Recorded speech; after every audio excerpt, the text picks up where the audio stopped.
एहतियात करें, आपकी ज़िंदगी कीमती है। कराची में फिर हीट वेव जैसी सूरत हाल का खदशा जाहिर होने लगा। 23 अप्रैल तक गर्मी की शिद्दत बढ़ सकती है। महकमा मौसमियात के मुताबिक कराची में दर्जा हरारत 41 डिग्री सेंटीग्रेड तक जाने का इम्कान है।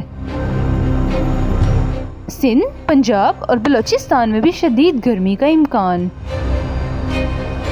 आज़ाद कश्मीर में बारिशें और लैंडस्लाइडिंग हो सकती है।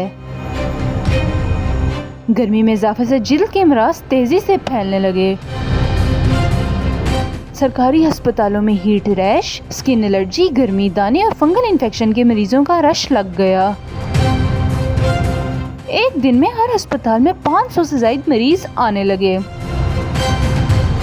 तिब्बी माहिरीन ने जिल्द के अमराज की सूरत में सेल्फ मेडिकेशन से गुरेज करने की हिदायत की है।